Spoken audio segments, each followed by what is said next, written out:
के बारे में जो उन्होंने गीता में एक मुझे सबसे अच्छा श्लोक जो उनका लगता है, वो क्या लगता है वो मैं भी आपको बताता हूं। ये श्लोक मैंने लिखा हुआ है, सबसे बढ़िया श्लोक मुझे लिखता है। वो क्या कहते हैं, यामिमाम पुष्पिताम वाचम प्रवदन्ते विपश्चिता वेद वार्ता पार्थ नंदति श्री वादिना। वो बोलते हैं कि जो पंडित लोग हैं, जो अज्ञानी लोग हैं, वो वेद में जो लिखा हुआ है, उनके फ्लावरी लैंग्वेज में जो लिखा हुआ है, उसको बहुत बड़ा मानकर आचरण करते हैं, वो मूर्ख है।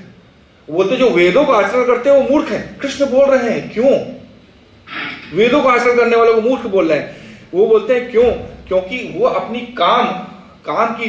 कामना की इच्छा की प्राप्ति के लिए वो वेदों के मंत्रों को पढ़ते हैं और उससे उनको फल मिलता है। तो वो भगवान की पूजा नहीं कर रहे हैं।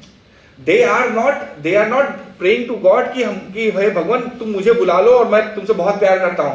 तुम भगवान से कुछ चाहते हो, तुमने मंत्र पढ़ा, वेदों के मंत्र पढ़े, तुमको वो मिल गया, तो तुम कर्म और फल की इच्छा में बंध गए।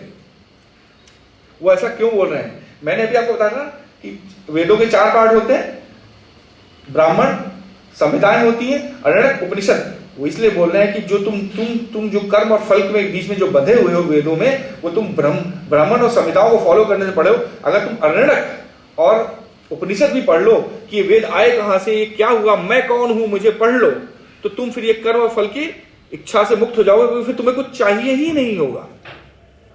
And this is the best श्लोक। खुद कृष्ण बोल रहे हैं कि जो वेदों का आचरण करते हैं वो महामूर्ख हैं, क्योंकि वो कर्म और फल के बंधन में मुक्त है। वो क्यों बोलते हैं? क्योंकि आप जो नॉर्मल आदमी है, मैं फिर से बोल रहा हूं, नॉर्मल आदमी सिर्फ वेदों के 2 पार्ट को फॉलो करता है। नॉर्मली हम वेदों के मंत्र जो होते हैं, पंडित जी आके हमारे करवा लेते हैं। आज संतान की उत्पत्ति के लिए मंत्र करवा लो, इसके लिए करवा लो, वो सब। बोले कि जब अरण्यक उपनिषद पढ़ लोगे तब आपको मालूम चलेगा मैं कौन हूं। जिस दिन पता चलेगा मैं कौन हूं, आपको कुछ भी लालसा नहीं रह जाएगी। लास्ट चीज, हम लोग सबने सुपर हीरो मूवीज देखी है, सुपरमैन, बैटमैन, ये सब देखा ना हमने। हम जब उनको देखते हैं, एक बच्चे से पूछते हैं तो उससे पूछोगे तो बोलेगा हाँ पापा, बोलेगा हाँ अंकल, स्पाइडरमैन मेरे को थोड़ा बिलीवेबल लगता है ना, कि स्पाइडरमैन थोड़ा बिलीवेबल है कि कोई बंदा स्पाइडरमैन बन सकता है, या आयरन मैन लेटेस्ट है, आयरन मैन बन सकते हैं ना, मुझे लगता है बिलीवेबल कैरेक्टर है ना। क्यों लगता है? क्योंकि हम दिखाते हैं कि आयरन मैन एक नॉर्मल इंसान है, फिर वो कहीं बंद था, कैद था, उसने कुछ रिसर्च किया, कुछ करता है, और फिर जहां पे जाके हार्ट में वो रिएक्टर लगाता है।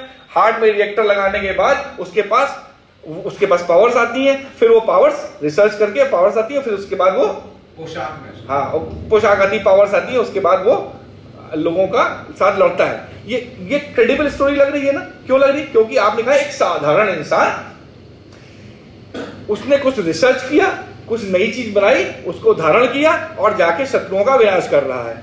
अब आपको लग रहा है कि ये सुपर हीरो इज पॉसिबल, क्योंकि इसको हम सुपर हीरो बोलते हैं ना, क्योंकि ये नर था, नॉर्मल आदमी था, वो सुपर पावर बन गया।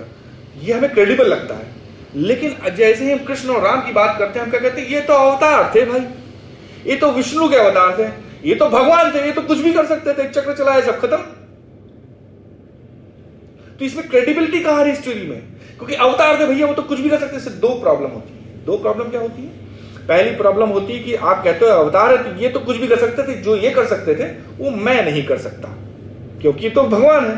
तो आप सीखने की कोशिश नहीं करते हो, आप पूजा करने लगते हो। दूसरी चीज, आप कहीं ना कहीं कहते हो कि हाँ यार ये उस जमाने में होता होगा, हमारे जमाने में तो नहीं हो पाएगा ना, अब तो कलयुग आ गया है, अब नहीं हो पाएगा। क्यों? क्योंकि कलयुग में सुपर हीरोज पॉसिबल है। देखिए आपके हिसाब से अवतार पॉसिबल नहीं है। तो मैं कहता हूं, आप कहते हो कृष्ण की कथा जो है वो नारायण के नर बनने की कथा है, और मैं कहता हूं कि कृष्ण की कथा नर से नारायण बनने की कथा है। यही डिफरेंस है।